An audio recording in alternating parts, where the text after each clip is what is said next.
আমি একজন সাহাবার জীবনী শোনাবো আপনাদেরকে। আব্দুর রহমান ইবনে আউফ রাদিয়াল্লাহু তাআলা আনহু।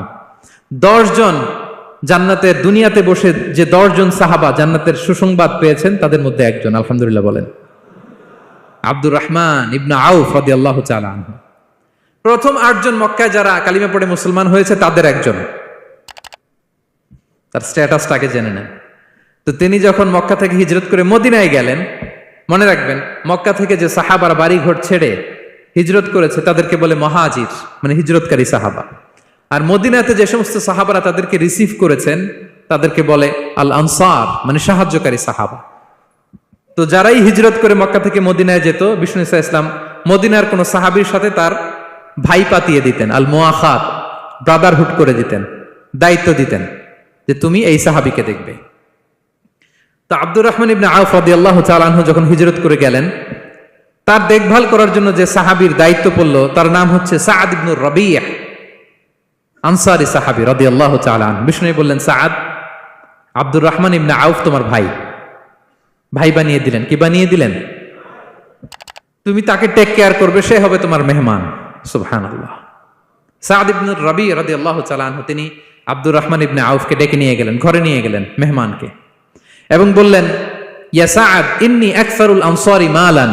হে সাআদ, তুমি চিন্তা করো না, তুমি মনে করো না যে তোমার ভরণ পোষণ দিতে আমার কষ্ট হবে। আমি মদিনার সবচাইতে বড় বিজনেস ম্যাগনেট, সবচাইতে বড় বিজনেস ম্যাগনেট আমি। No tension, don't worry about it. Tension নিও না, আসো, তোমার জন্য আমার কি প্রপোজাল শোনো। ফাআকসিমু লাকা নিসফা মালি, আমার যত সম্পদ আছে আমি অর্ধেক তোমার দিয়ে দিব। সুবহানাল্লাহ। এত আসতে আপনার বাড়িতে কেউ মেহমান হলে করতে পারবেন এরকম? আল্লাহ,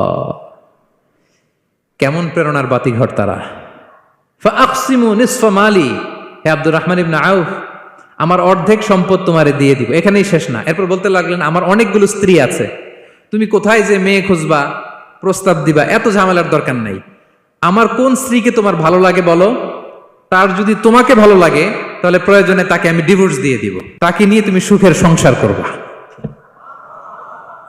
আল্লাহু আকবার, আল্লাহু আকবার। অর্ধেক সম্পদ দিয়ে দিব, আমার একাধিক স্ত্রী আছে, কাউকে যদি তোমার পছন্দ হয় এবং সেও যদি তোমাকে পছন্দ করে, প্রয়োজনে তাকে ডিভোর্স দিব। New life, new career, just go on. আমরা এই সুযোগ পেলে কি করতাম?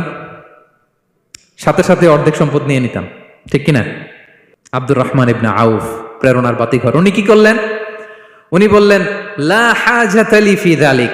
আমার ভাই, তুমি যে বলছো সাআদ ইবনে রবি, তুমি যে এত চমৎকার প্রপোজাল দিয়েছো, এতেই আমি খুশি। তোমার কোনো কিছুর আমার দরকার নাই। বারাকাল্লাহু লাকা ফি আহলিকা ওয়া মালিক, আল্লাহ তোমার সম্পদে বরকত দেখ, আল্লাহ তোমার পরিবারেও বরকত দেখ। তবে একটা কষ্ট করতে হবে, সেটা কি? আব্দুর রহমান ইবনে আউফ বললেন, দুল্লানি ইলা সুক, just show me the way to market. মদিনার বাজারটা কোথায় এটা একটু দেখায় দাও। আমি নতুন মানুষ, পথঘাট চিনি না। দুল্লানি ইলা সুক, just show me the way to market of Medina. মদিনার বাজারটা কোন রাস্তা একটু দেখায় দাও। আল্লাহু আকবার। সাআদ ইবনে রবি বললেন, এই তো মদিনার বাজার। উনি যে কিছু ঘি কিনলেন, পনির কিনলেন, কিনে বিক্রি করলেন, প্রফিট করলেন। ওই প্রফিট দিয়ে আরো বেশি করে কিনলেন, আবার বিক্রি করলেন, প্রফিট, আবার বিক্রি করলেন, প্রফিট।